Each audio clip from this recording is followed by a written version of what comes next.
Good morning.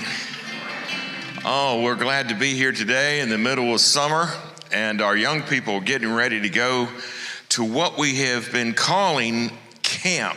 But I wanted to clarify, I've got a picture here of them, some of them, not all of them. Often when you think of camp, you think of maybe canoeing, shooting a bow and arrow, eating hot dogs, those kinds of things.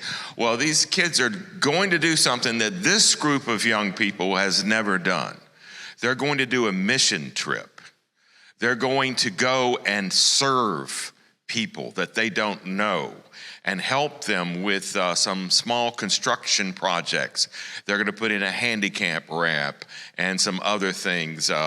They got Daniel Wiggins is with one crew, and his dad Mike Wiggins is another crew. And they're not going to do the work. They're going to show the young people how to do the work. So pray for their safety. Pray for, as they do this, to be able to be a great witness for Christ. Somebody told me once, a great mission trip does three things. First, it doesn't do any harm, which is good. Second, it does some good, which you want. And third, it changes the people who go forever. And so we're praying for them this week. They leave next Sunday, but we don't want to wait to the last minute. As they prepare, pray for them. So let's have a prayer this morning. Our Heavenly Father, we thank you so much for these young people and the adults that are going with them. And I pray that as they prepare this week, you would prepare their hearts and their minds. I pray that they would get enough rest, that everything would come together that they need to make this the most terrific week of their lives. I pray that they do a tremendous service for your kingdom.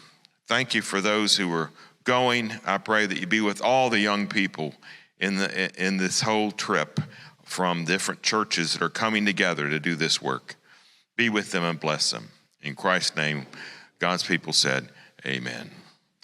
All right, so today we're going to talk about the story of Joseph. And as I've been studying it, I was impressed by looking at the whole story, how often it was good and then bad, good news and then bad news. And I couldn't help but remember something that I used to watch. I was kind of forced to watch as a young person. Now, some of y'all don't know what I'm talking about. I'm talking about the classic hee-haw.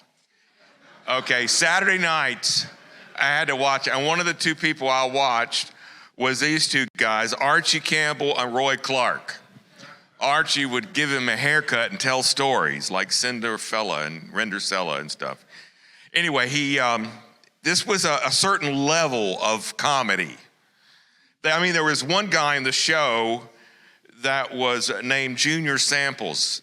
Junior Samples he was so country, okay? One time in the show, he said he was real excited because his family got a new color TV, and they were all excited about watching it till they got home and they realized they didn't have electricity. That's country. But Archie had this thing that he would do about that's good, no, that's bad kind of thing. And so I'm going to do it with you. If you want to help me out, some of you that have seen it before, you can help me. It starts off Archie saying, have you heard about my terrible misfortune? And he says, no, I didn't. He said, well, my great uncle died. Well, that's bad. No, that's good. How come? Well, when he died, he left me $50,000. Oh, that's good. Oh, no, that's bad. $25,000 after taxes. Well, that's good. How come? He said, well, I bought an airplane and I learned to fly.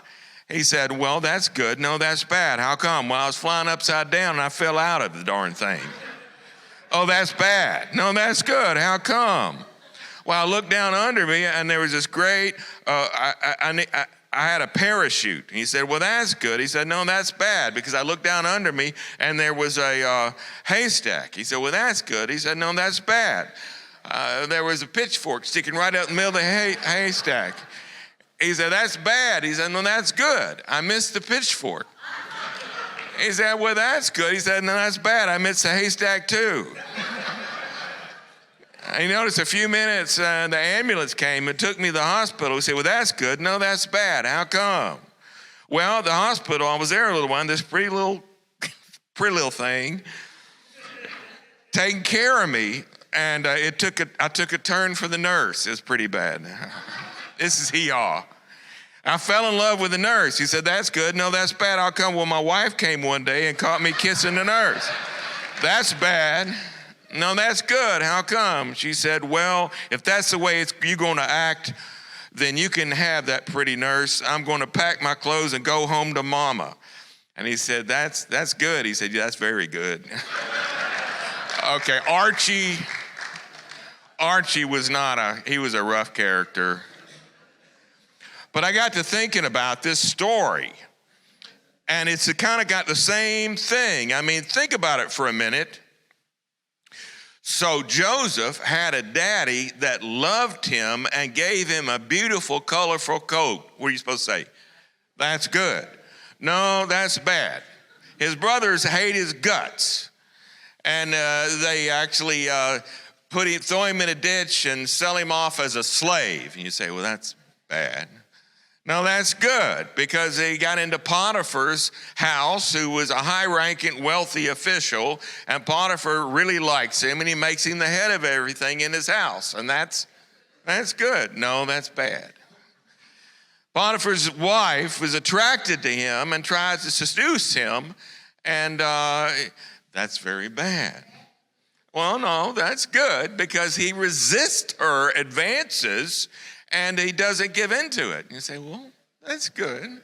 No, that's bad, because she makes up a story and says that he cheated. He tried to seduce her, and so it winds up going to prison. You say, well, that's bad. Well, no, that's good, because when he was in the king's prison, he rose to the level of great success in the king's prison, and he puts him in charge of everything. And so that's good. And he interprets some people's dreams and hoping that when they get out of prison, they would tell the king, get him out of prison. But that's bad, because they forget about him for 2 years. And you say, that's bad. No, that's good, because after 2 years, they remember him. And he's able to go and interpret a king's dream, and he becomes the highest rank official in the country. And so all of it was good news, bad news, good news, bad news, good news, bad news. When he first started off, Genesis 37:2, it says, it's the account of Jacob's family line. Joseph, a young man of how old was he? Is anybody in here around 17? How old are you, Samuel? Stand up for a second. That's how old Joseph was.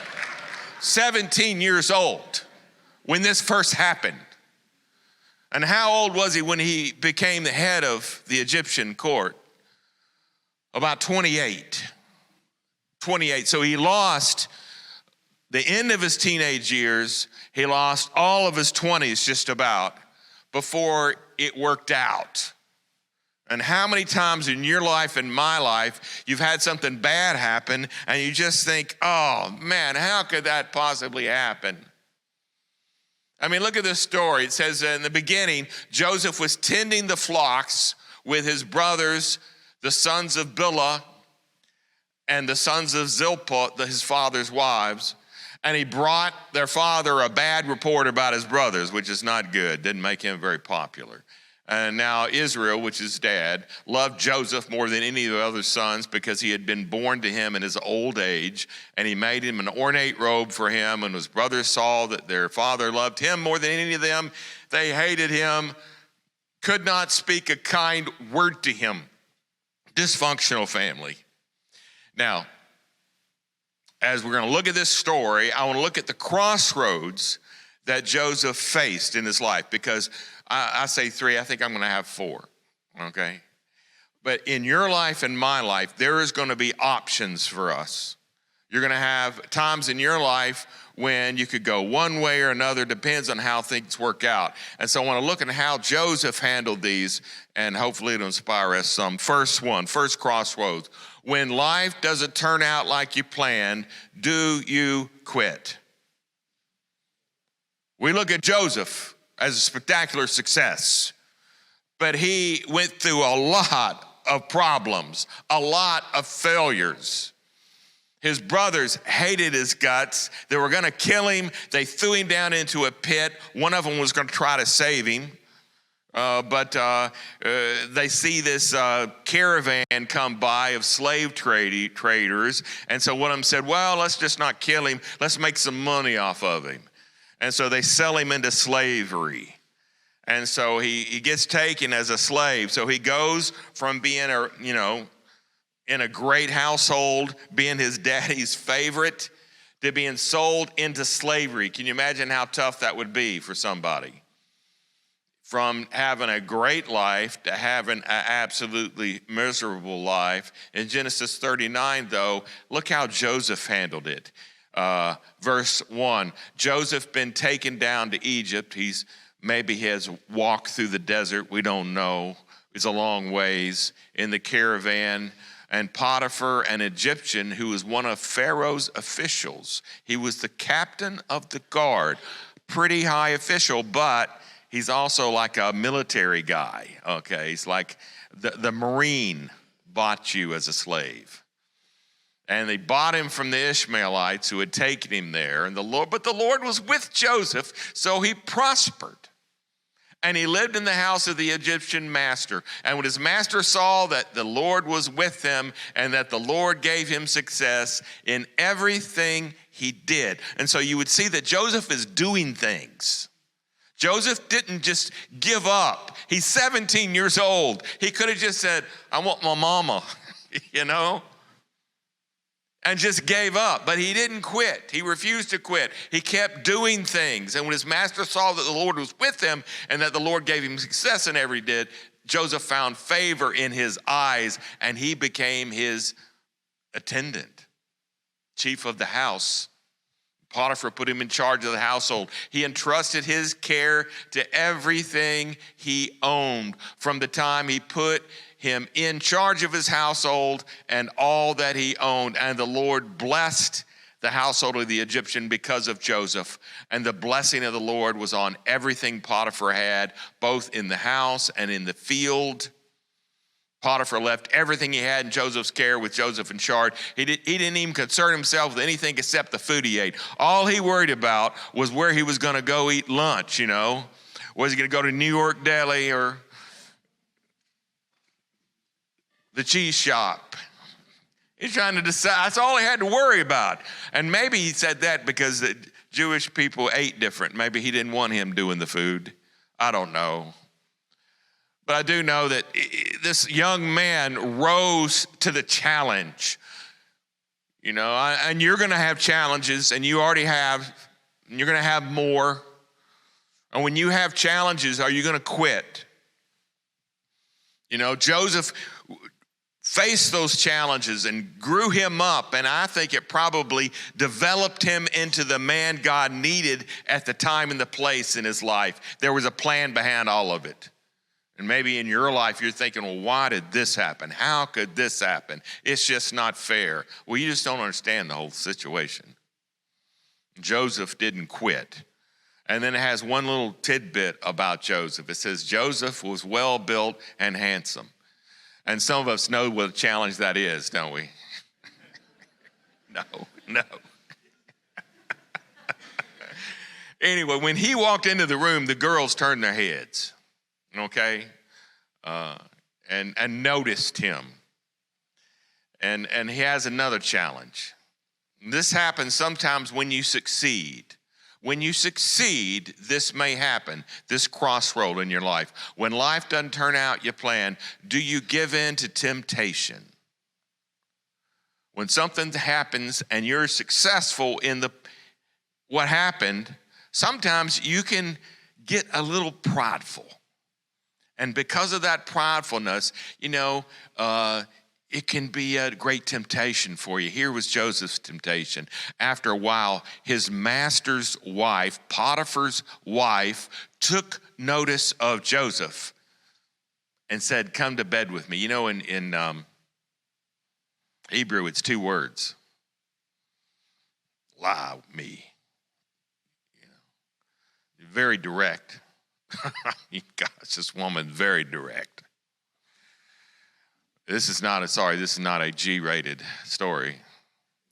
But he refused. Here he is in his early 20s, and he could think all this stuff I gave up, and I've come, and I've worked hard, and been successful, and now this beautiful, we'll say she's beautiful, I don't know if she was. With me, he says to her, my master does not concern himself with anything in the house. Everything he owns, he has entrusted to my care. No one, she only had 2 words. He is using his words, which you're supposed to do. No one is greater in this house than I am. My master has withheld nothing from me except you, because you're his wife. How can I do such a wicked thing and sin against God? And though she spoke to Joseph day after day, so it wasn't just a one-time occurrence, she kept flirting with him. She kept trying to seduce him, and he refused to go to bed with her or even be with her. He kept himself separated from her. He didn't allow him in a situation in which he could fall to temptation. And eventually, after a long period of time, one day he went into the house to attend to his duties, and none of the household servants was inside.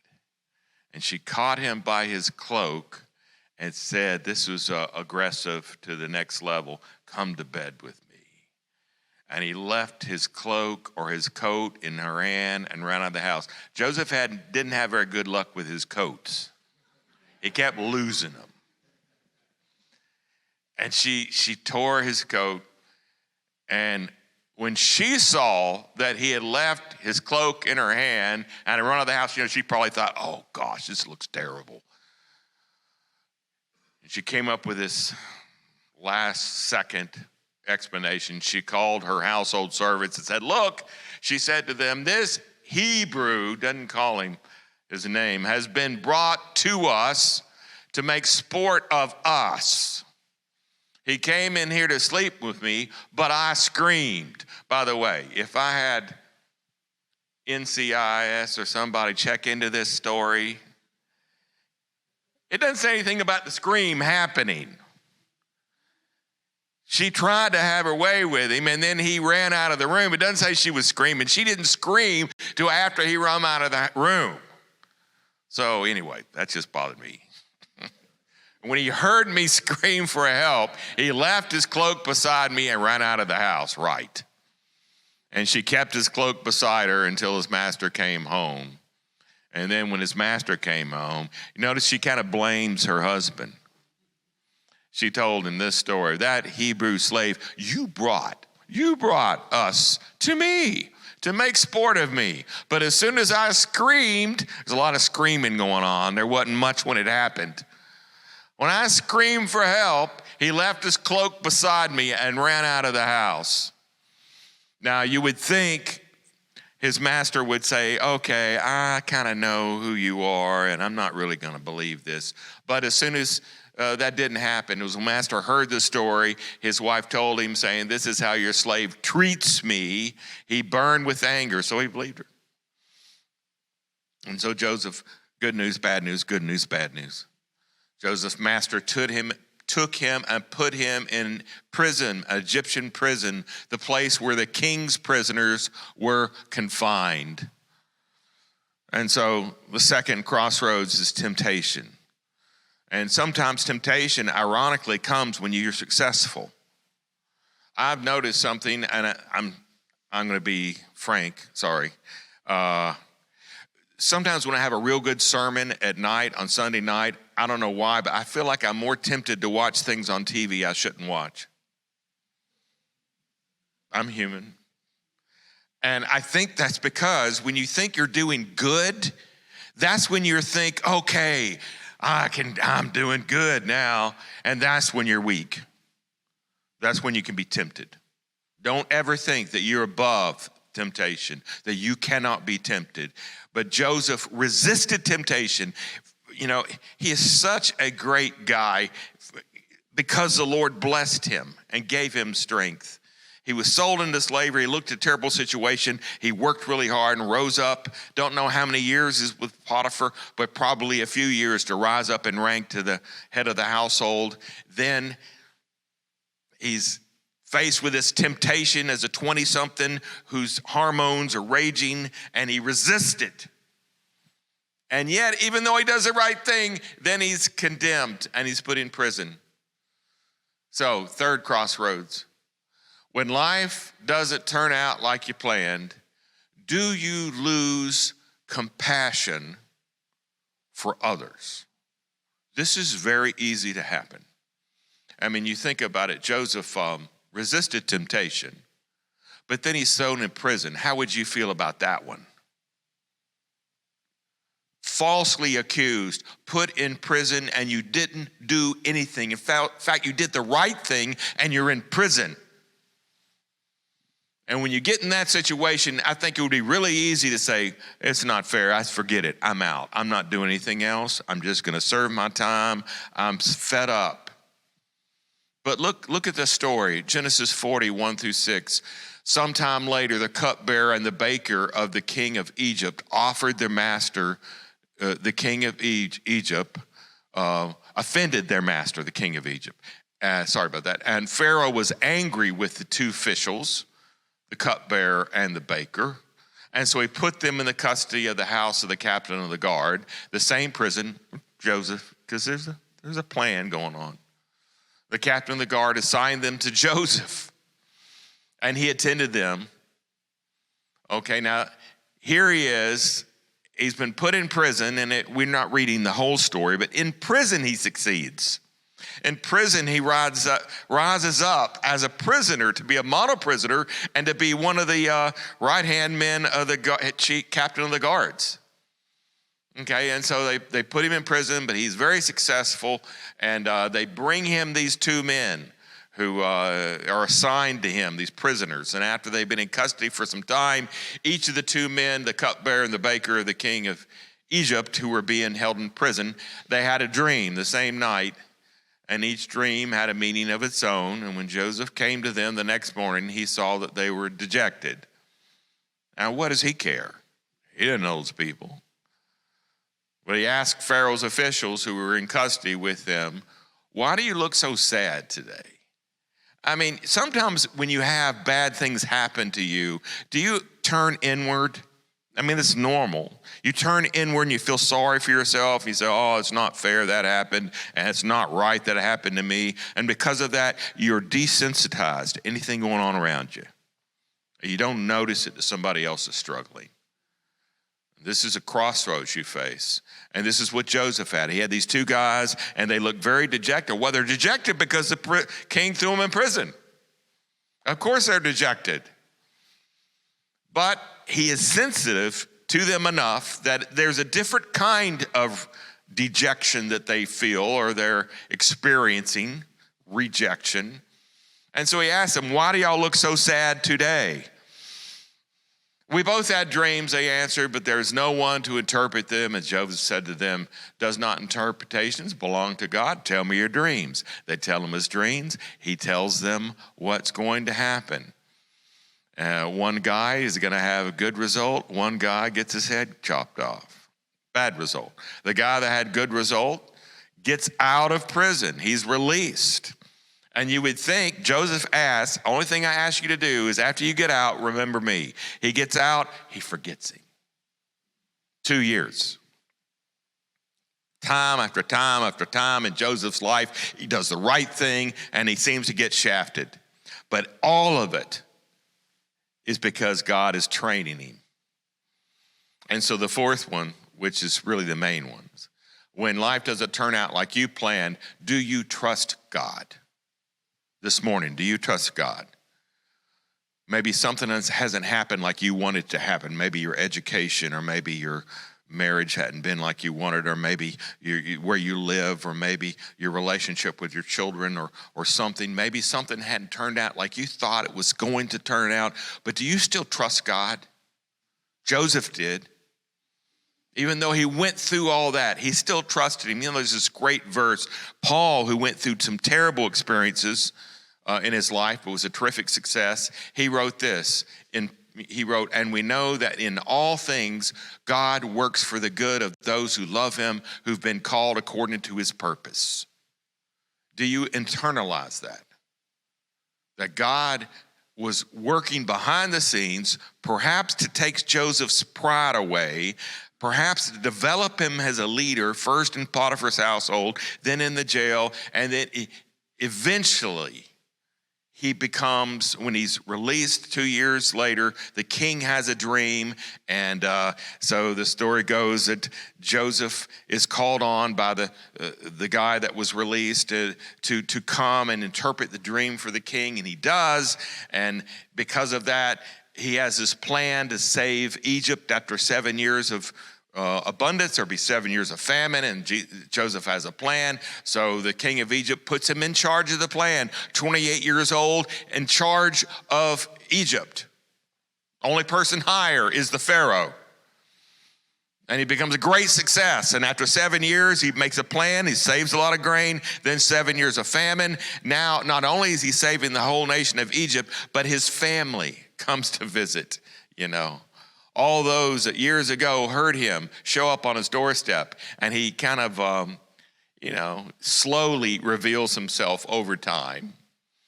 And at the highlight of the whole saga, in Genesis 45, verse 4, Joseph said to his brothers, "Come close to me." And when they had done so, he said, "I'm your brother Joseph, the one you sold into Egypt. And now do not be distressed. Don't be angry with yourselves for selling me there. I'm not bitter about it. I'm not revengeful, because it was to save lives that God sent me ahead of you. And for 2 years now, there has been famine in the land. And for the next 5 years, there'll be no plowing or reaping. And God sent me ahead of you to preserve you for a remnant on the earth and to save your lives by a great deliverance, so that it was not you who sent me here, but God. He made me father to Pharaoh, Lord of his entire household, and ruler of Egypt." And so all of it, he trusted the Lord. Do you do those things when you face him, when things don't go right? I pray that it's a challenge for all of us. And as we're looking at July 4th here, I can't help think of the people that came before us. I'm a history guy, and I can get bogged down in a lot of this stuff, but George Washington was a remarkable character. And we think of him as an old guy with white hair. Jefferson said, "We cannot do without you." Thomas Jefferson. Washington felt inferior in many ways. He was raised by a single mom. He didn't have education of Jefferson and the other people. Jefferson was so smart. Oh, golly. And Washington didn't have that education. But he was the leader we needed. And he went through a lot of failures. He wasn't that great a tactician. He actually lost more battles than he won. But he realized that if he just hanged in there after the losses, if he survived, he would often put himself at risk, because he would be at the front lines. Great courage. But the failures, at Valley Forge, many people were against him. They thought he was not a good leader. They thought he wouldn't make it. And so, but he turned it around because he refused to quit. He refused to quit.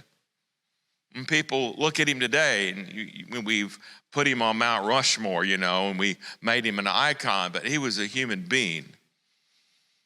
And God, I believe, used him to help establish this country, which we have so many freedoms in our country because of men and women who sacrificed to do that.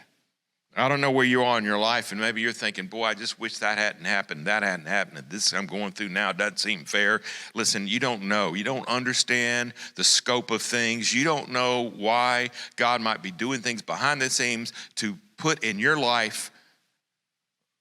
You got to trust him. You got to trust him.